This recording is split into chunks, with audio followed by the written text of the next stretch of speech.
Assalamualaikum warahmatullahi wabarakatuh. Perkenalkan, nama saya Tarmizi. Saya guru SKI di MIN 31 Biren dan merangkap sebagai mahasiswa PPG dalam jabatan BEK 1 2025 di UIN Sunan Kalijaga, Yogyakarta. Wassalamualaikum warahmatullahi wabarakatuh.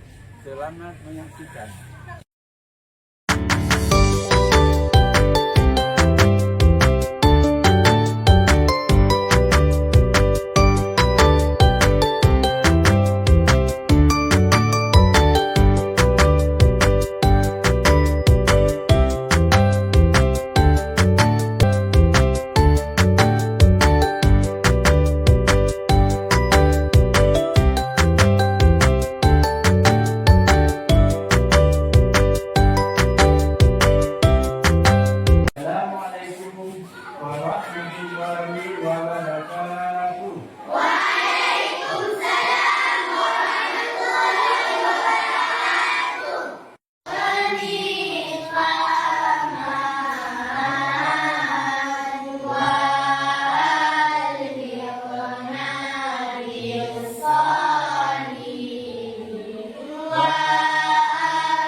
Terima kasih kepada keluarga serta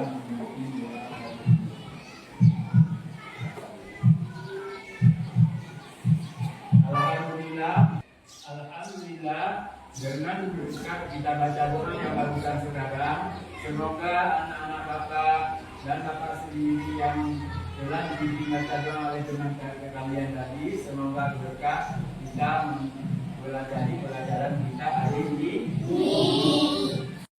Baik anak-anak, sebelum Bapak memulai pelajaran, mari sekarang Bapak menghasilkan dulu.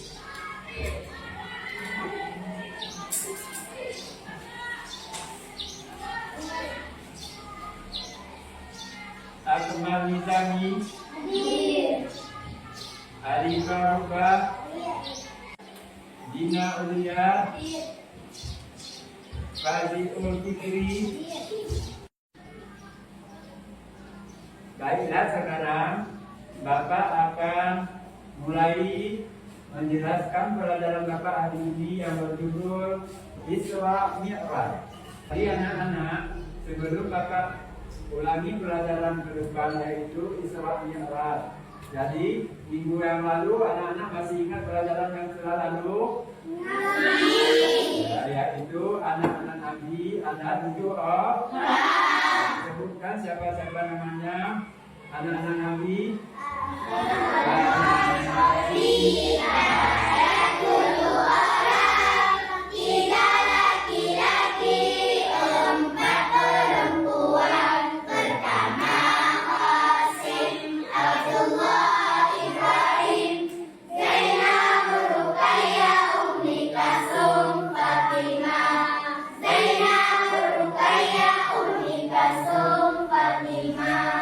Siapa sahabat Nabi masih ingat namanya?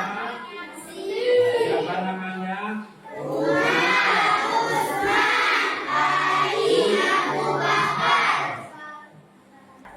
Baiklah, sekarang kita mempelajari materi Isra Mi'raj. Ada yang tahu apa itu arti Isra Mi'raj? Boleh dijawab apa?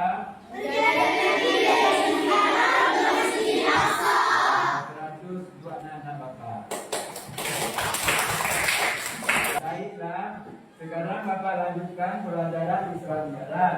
Jadi sebelum Bapak lanjutkan pelajaran Isra Mi'raj, mari kita nyanyikan lagu Isra Mi'raj. Ada yang bisa? Ada. Ya, bismillah, ayo.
Semuanya. Anak-anak, sekarang kita mulai materi Isra Mi'raj. Baiklah anak-anak, Bapak akan memutarkan video kisah Nabi Muhammad Sallallahu Alaihi Wasallam tentang hijrah pertama, yaitu Isra Mi'raj Nabi Muhammad Sallallahu Alaihi Wasallam. Oleh sebab itu, anak-anak mari mengeluarkan buku. Anak nanti ditulis waktu dilihat video yang ada di layar untuk ditulis apa-apa yang penting seperti perjalanan Nabi Muhammad SAW dari Masjidil Haram ke Masjidil Aqsa.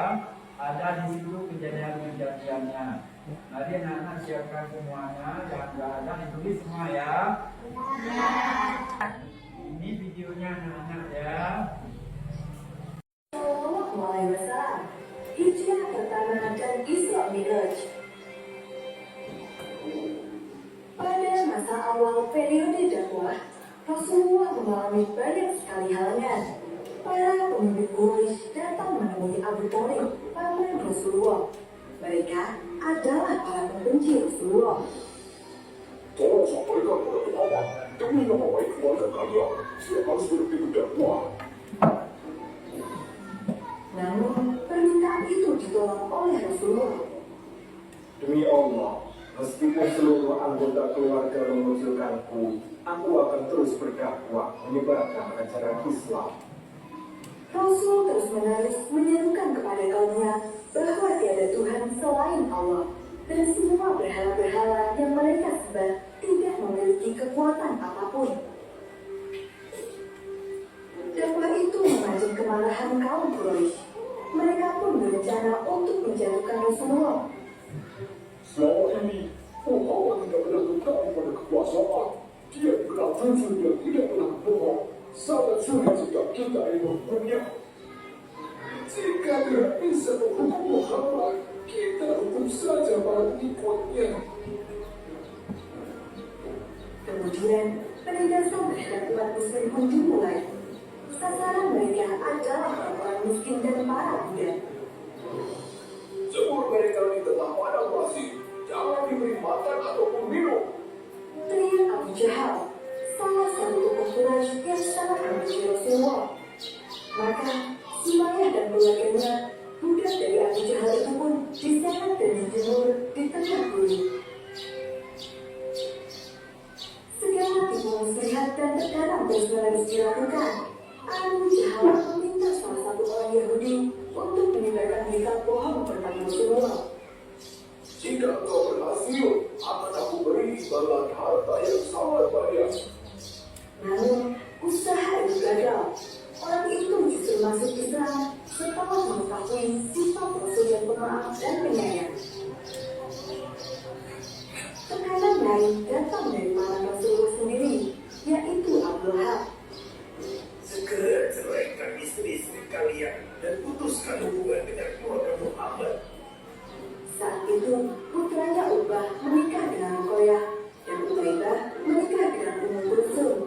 Di waktu yang hampir bersamaan, kedua putri Rasulullah diceraikan oleh suami mereka. Selama masa sulit itu, Abu Thalib selalu melindungi Rasulullah. Dia pergi menemui para pemimpin dari Bani Hashim dan Bani Muthalib. Muhammad adalah orang yang paling saya percaya. Meskipun kalian tidak setuju dengan ajarannya, lindungilah dia, karena dia keluarga kita. Meskipun menolong masuk Islam, namun rasa sayang pada keponakannya tidak pernah berkurang. Ancaman terus-menerus datang. Rasulullah pun memohon petunjuk kepada Allah atas kekejaman yang diterima oleh umatnya. Lalu Allah menurunkan perintah untuk hijrah. Karena bumi itu luas, selalu ada tempat bagi kaum muslimin. Rasulullah kemudian menganjurkan kaum muslim untuk hijrah ke Habasyah, negeri yang aman dan damai, dipimpin oleh Raja Najasyi yang adil dan bijaksana. Rombongan pertama yang pergi berjumlah 15 orang, termasuk Utsman bin Affan bersama istrinya Ruqayyah, putri Rasulullah. Mereka pergi secara diam-diam pada malam hari agar tidak ketahuan oleh kaum Quraisy. Kapal ini akan mengantarkan kita ke Habasyah. Kemudian mereka menumpang sebuah kapal. Dialah yang memimpin kelompok tersebut.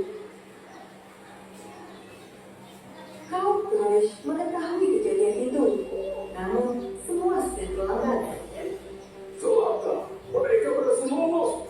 Mulai saat ini, tidak akan ada ampun lagi bagi mereka. Setelah itu, penindasan terhadap kaum muslimin semakin parah. Mereka dikucilkan dari semua kegiatan sosial, termasuk pekerjaan, perdagangan, hingga pernikahan. Akhirnya Rasulullah memerintahkan kaum muslimin untuk kembali hijrah ke Habasyah. Rombongan kedua yang berangkat berjumlah 101 orang dan dipimpin oleh Ja'far bin Abi Thalib. Kali ini, kaum Quraisy tidak tinggal diam. Mereka mengutus Amr bin Ash dan Amr bin Walid ke Habasyah untuk mengganggu kaum muslimin. Bawalah harta muda ini sebagai hadiah. Kalian harus membuat Raja Najasyi mengusir kaum muslimin itu. Amr bin Ash menghasut Raja Najasyi dengan mengatakan bahwa Islam adalah ajaran yang sesat karena tidak mengakui Tuhan-Tuhan nenek moyang. Mereka juga berusaha membujuk dengan bermacam-macam hadiah. Namun, Raja Najasyi tidak percaya begitu saja. Aku akan mendengarkan pendapat dari kedua belah pihak. Dia kemudian memanggil salah satu perwakilan kaum muslimin. Dalam kesempatan itu, Ja'far bin Abi Thalib berperan sebagai juru bicara. Dia menjelaskan apa itu Islam dengan sangat baik kepada sang raja. Dan ketika dia membacakan surat Maryam, Raja Najasyi menangis. Sesungguhnya, ini yang dibawa Isa benar-benar keluar dari satu cahaya yang sama. Sejak saat itu, kaum muslimin di Habasyah bisa beribadah dengan aman. Berbanding terbalik, Rasulullah dan para sahabat yang masih bertahan di Mekah semakin terpojok. Hei, ambilkan al-Quran kami. Para sahabat Abu Jahal memenuhi permintaan itu. Apa yang akan kamu lakukan dengan ini? Aku akan memberikannya pada Muhammad. Kemudian, Abu Jahal berjalan mendekati Rasulullah yang sedang sholat. Dan ketika Rasul sujud, Abu Jahal meletakkan kotoran itu di antara kaki Rasul.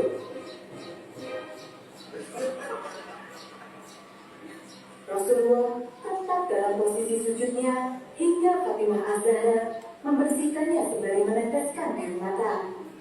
Itu adalah sedikit cerita tentang kekejaman kaum Quraisy terhadap Rasulullah.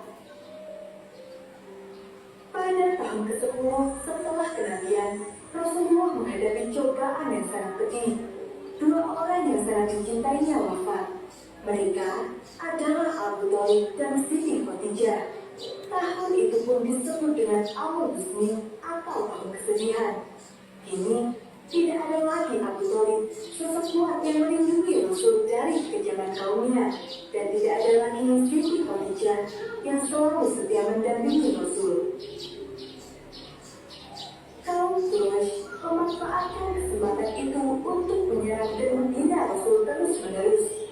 Hingga akhirnya Rasul memutuskan untuk hijrah ke Taif. Di sana ada kerabatnya yang menjadi pemimpin besar yang dapat menerima dakwah dan melindunginya. Maka berangkatlah Rasulullah bersama Zaid bin Harithah. Mereka berjalan kaki menempuh jarak yang cukup jauh. Sayangnya, orang-orang Taif menolak kedatangan Rasulullah. Kemudian, mereka mengusir Rasul beserta Zaid bin Harithah dengan lemparan batu hingga terluka parah. Dalam perjalanan pulang menuju Mekah, Rasul berdoa, Ya Allah, tunjukkanlah jalan yang lurus kepada kaumku, karena sesungguhnya mereka tidak mengerti. di tengah kesedihan dan kesulitan yang dirasakan Rasulullah, Allah menunjukkan mukjizatnya yang sangat luar biasa. Pada malam itu, Rasulullah sedang berada di Hatim dekat Ka'bah. Malaikat Jibril datang menghampiri dan membelah dadanya, kemudian membersihkannya dengan air Zam-Zam. Selanjutnya, malaikat memenuhi hati Rasul dengan iman dan hikmah. Setelah itu, datanglah Buraq, seekor tunggangan yang berwarna putih dan bersayap yang mampu melangkah secepat kilat.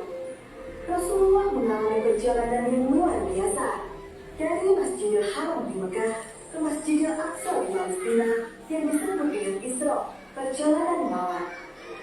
Setelah sampai di Masjidil Aqsa, Rasulullah melakukan sholat 2 rakaat. Dari Masjidil Aqsa, malaikat Jibril mendampingi Rasulullah naik ke langit sampai Sidratul Muntaha yang disebut dengan Mi'raj. Perjalanan yang begitu jauh dan mustahil itu hanya ditempuh dalam waktu 1 malam. Peristiwa itu terjadi pada tanggal 27 Rajab tahun 621 Masehi dan dikenal dengan nama Isra Mi'raj. Ketika sampai di langit pertama, Rasulullah bertemu dengan Nabi. Baiklah anak-anak, itu video kisah perjalanan Nabi dari Masjidil Haram ke Masjidil Aqsa. Ya, boleh.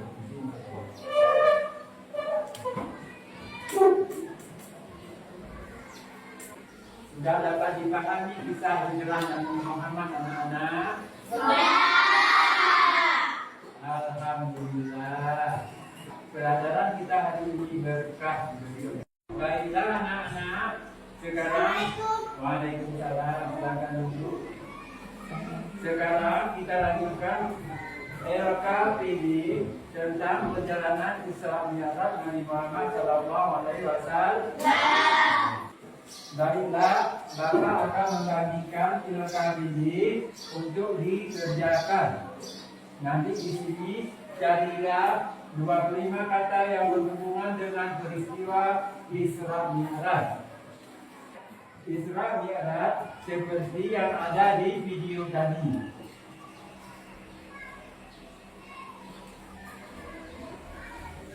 Ini kelihatan ya.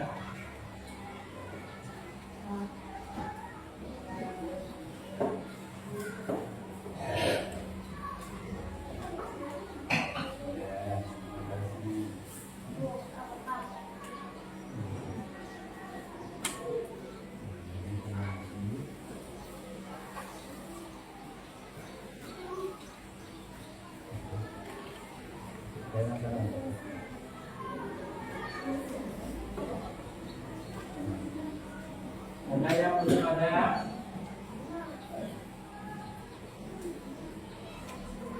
Ya, sekarang sudah dikerjakan. Mengerti anak-anak cara mengerjakannya? Ya. Jangan lupa dituliskan nama dan kelas.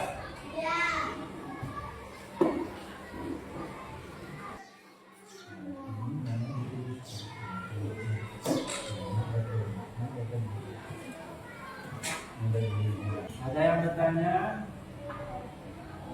Ya, bagaimana anak? Maksudnya?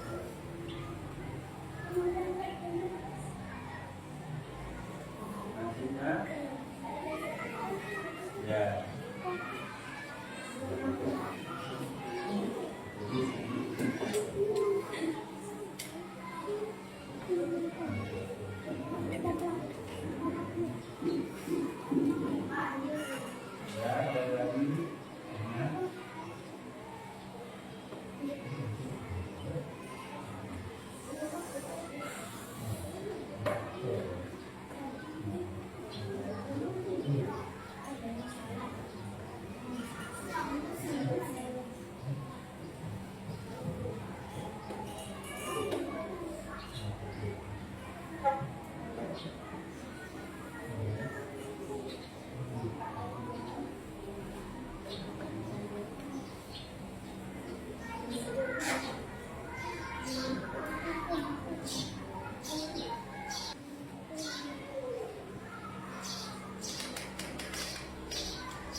Anak-anak sudah siap semuanya? Nah, kalau belum, waktunya masih ada ya, silakan dikerjakan lagi.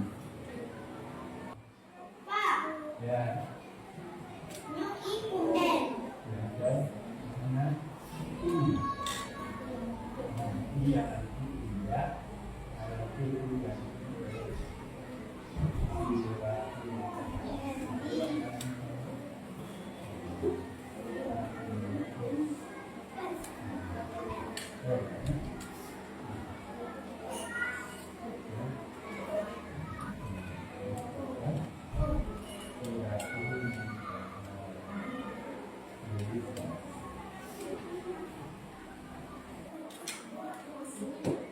Sudah siap Sultan? Sudah, satu lagi. Ya, baik. Lanjut terus ya. Habis ini. Lalu Maya sudah belum. Jadi kayak masih ada waktu.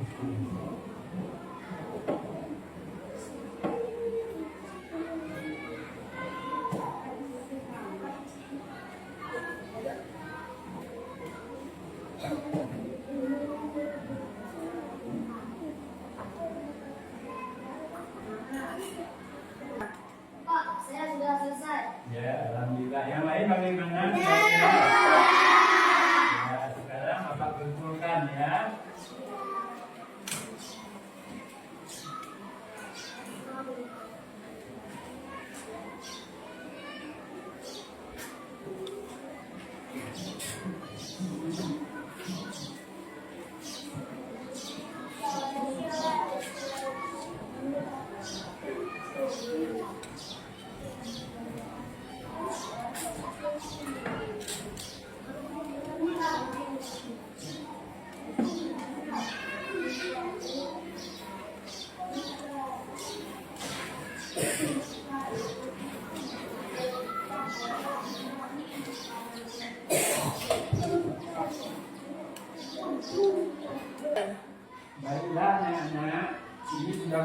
kumpulkan.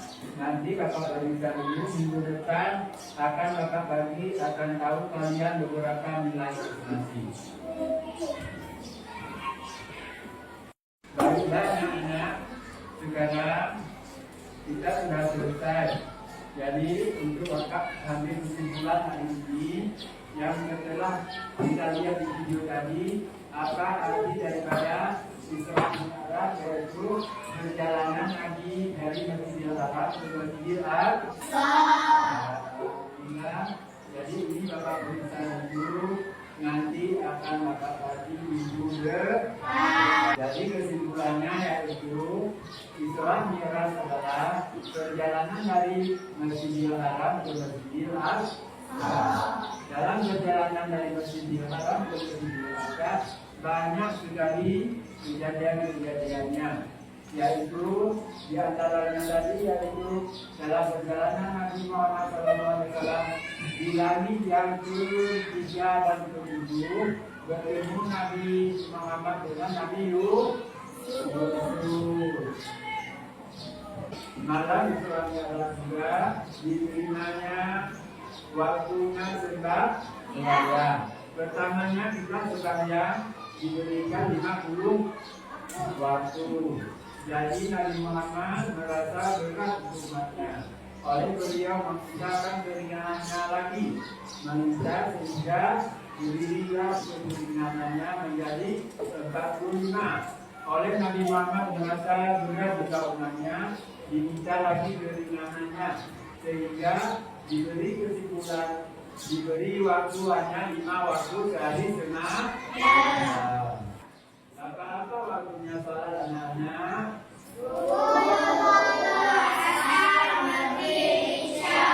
Alhamdulillah, syukur kepada Allah. Anak-anak Bapak Indonesia sangat pintar. Tepuk tangan dulu. Baiklah anak-anak, minggu depan kita akan mempelajari tentang perjalanan Ubaidillah. Sebelum kita akhiri, mari kita membaca selawat kepada Nabi Muhammad SAW.